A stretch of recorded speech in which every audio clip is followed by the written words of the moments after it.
Hi viewers, welcome to my channel. இன்றைக்கி நம்ம சேனலில் போன் ஸ்ட்ரென்த்தை இன்க்ரீஸ் பண்ணக்கூடிய ஒரு கஞ்சி ரெசிபி தான் பார்க்க போகிறோம். அதுவும் கேழ்வரகும் உளுந்து சேர்த்து செய்யக்கூடிய ஒரு சூப்பரான ரெசிபி தான் பார்க்க போகிறோம். இதை டீ டைம் ஸ்நாக்ஸாகவும் சாப்பிட்லாம், அதே நேரத்தில் பிரேக்ஃபாஸ்ட்டுக்கும் நீங்கள் எடுத்துக்கலாம். ரொம்பவே டேஸ்ட்டாக இருக்கும். வாங்க எப்படி ரெடி பண்ணுறதுன்னு பார்க்கலாம். இன்றைக்கி இந்த ரெசிபி ரெடி பண்ணுறதுக்கு 1 கப் கருப்பு உளுந்து எடுத்திருக்கேன். தோல் நீக்காத கருப்பு உளுந்து எடுத்துக்கோங்க. இதில் தூசி அதிகமாக இருக்கிறதுனால ஒரு 2லேருந்து 3 முறை தண்ணி சேர்த்து சுத்தம் பண்ணி எடுத்துக்கோங்க. கல் இருந்தால் கிளஞ்சி கூட எடுத்துக்கோங்க. இந்த மாதிரி வடிதட்டுக்கு மாற்றி ஈரப்பதம் இல்லாத அளவுக்கு நல்லா வடிகட்டி எடுத்துக்கோங்க. இந்த மாதிரி சுத்தமான காட்டன் துணியில் பரப்பி விட்டு 1 மணி நேரம் நல்லா ஃபேன் காற்றுல உலர்த்தி எடுத்துக்கோங்க, ஈரப்பதம் இல்லாத அளவுக்கு. வெயில் இருந்தால் நீங்கள் வெயிலில் கூட 1 மணி நேரம் இந்த மாதிரி உலர்த்தி கூட எடுக்கலாம். இப்போ இதையும் உலர்த்தி எடுத்து வச்சுக்கோங்க. அதே கப்பில் 1 கப் அளவுக்கு கேழ்வரகு எடுத்துக்கோங்க. இதையும் 2-3 டைம் தண்ணி சேர்த்து சுத்தம் பண்ணி எடுத்துக்கோங்க. அதே மாதிரியே சுத்தம் பண்ண பிறகு வடிதட்டுக்கு மாற்றி இதையும் அதே மாதிரி சுத்தமான காட்டன் துணியில் பரப்பி விட்டு நல்லா உலர்த்தி எடுத்து வச்சுக்கோங்க. இப்போ ஸ்டவ் ஆன் பண்ணி கடாயை சூடு பண்ணிக்கோங்க. கடாய் சூடான பிறகு ஸ்டவ்வை மிதமான தீயில் வச்சுட்டு ஒரு 5-6 நிமிஷத்துக்கு கைவிடாமல் வறுத்து எடுத்துக்கோங்க. இந்த உளுந்து நல்லா வறுபடும்போது நல்ல வாசனை வர ஆரம்பிக்கும். கொஞ்சம் கூட ஈரப்பதம் இல்லாத அளவுக்கு பொறுமையாக இதை கைவிடாமல் வறுத்து எடுத்துக்கோங்க. நான் ஒரு 5 நிமிஷம் போல் நல்லா வறுத்து எடுத்துருக்கேன். பார்த்தீங்கன்னா தெரியும், கொஞ்சம் கூட ஈரப்பதம் இல்லாத அளவுக்கு. இப்போ இதை ஒரு பிளேட்டுக்கு மாற்றி நல்லா ஆற வச்சுக்கோங்க.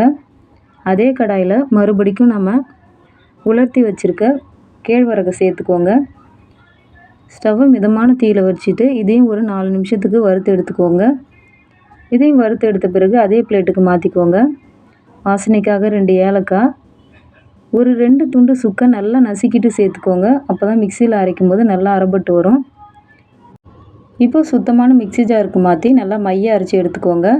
சரியாக அரைப்படாத மாதிரி இருந்துச்சுன்னா ஜல்லடைக்கு மாற்றி ஜலிச்சு கூட எடுத்து வச்சுக்கோங்க. ஒரு சுத்தமான கண்டெய்னரில் கூட போட்டு ஸ்டோர் பண்ணி எடுத்து வச்சுக்கோங்க. இப்போ அரைச்ச மாவுலேருந்து ஒரு 1/4 கப் அளவுக்கு எடுத்திருக்கேன். நான் இந்த மாதிரி ஒரு பாத்திரம் எடுத்திருக்கேன். அதாவது பால் காய்ச்சிற பாத்திரம் கூட எடுத்துக்கோங்க. நான் ஸ்டவ் ஆன் பண்ணாமல் தான் இருக்குது. இப்போ 1 டம்ளர் அளவுக்கு தண்ணி சேர்த்து கட்டி இல்லாமல் கரைச்சி எடுத்துக்கோங்க. ஒரு 2-3 நிமிஷத்துக்கு பொறுமையாக கட்டி இல்லாமல் கரைச்சி எடுத்துக்கோங்க. இப்போ எந்த கப்பில் நம்ம அளந்து எடுத்தோமோ அதே கப்பில் ஒரு 6 பங்கு அல்லது 5 பங்கு தண்ணி சேர்த்துக்கோங்க. இப்போ தண்ணி சேர்த்த பிறகு ஸ்டவ் ஆன் பண்ணி ஸ்டவ்வை மிதமான தீயில் வச்சுட்டு காய்ச்ச ஆரம்பிங்க. தண்ணி சேர்த்த பிறகு இப்போ ஸ்டவ் ஆன் பண்ணிக்கோங்க. ஆன் பண்ணிவிட்டு ஸ்டவ்வை மீடியம் ஃப்ளேமில் வச்சு காய்ச்ச ஆரம்பிங்க. ஸ்டார்டிங்கில் தண்ணியாக இருக்க மாதிரி இருக்கும், சட்டுன்னு இது கெட்டிப்பட ஆரம்பிக்கும். இப்போ பார்த்தீங்கன்னா தெரியும், லேசாக கெட்டிப்பட ஆரம்பிச்சிருக்கு. இப்போ இதோட 1 பிஞ்ச் அளவுக்கு உப்பு சேர்த்துக்கோங்க. அப்போ தான் இனிப்பு எடுத்து கொடுக்கும். சேர்த்துட்டு ஒரு முறை கலந்து விட்ட பிறகு இது நல்லா கெட்டிப்பட ஆரம்பிச்சிருக்கு. இந்த ஸ்டேஜில் இனிப்புக்கு தேவையான அளவு ஒரு 1/4 கப் அளவுக்கு நான் வெல்லம் சேர்த்துக்க போகிறேன். நீங்கள் வெல்லத்துக்கு பதிலாக நாட்டு சர்க்கரை அல்லது நார்மல் சர்க்கரை கூட சேர்த்துக்கலாம், இல்லை பனங்கற்கண்டு கூட சேர்த்துக்கலாம். நான் 1/4 கப் அளவுக்கு வெல்லம் சேர்த்துட்டு நல்லா கலந்து விட்டுக்கிறேன். தூசி இருக்க வெல்லமாக இருந்தால் கரைச்சி வடிகட்டிட்டு கூட சேர்த்துக்கோங்க. ஒரு கைப்பிடி அளவு தேங்காய் துருவல் சேர்த்துக்கோங்க. தேங்காய் துருவல் சேர்த்த பிறகு நல்லா கலந்து விட்டுக்கோங்க. இதோட ஒரு 5 பாதாமை நல்லா பொடியாக கட் பண்ணி சேர்த்துக்கிறேன். இந்த மாதிரி சேர்த்து சாப்பிடும்போது சின்ன குழந்தைங்களாம் ரொம்பவே விரும்பி சாப்பிடுவாங்க. அங்கே கடிபடும்போது ரொம்பவே சுவையாக இருக்கும். பாருங்கள், இப்போ இது நல்லா கெட்டிப்பட்டு ஒரு கூழ் பதத்துக்கு வந்திருக்கு.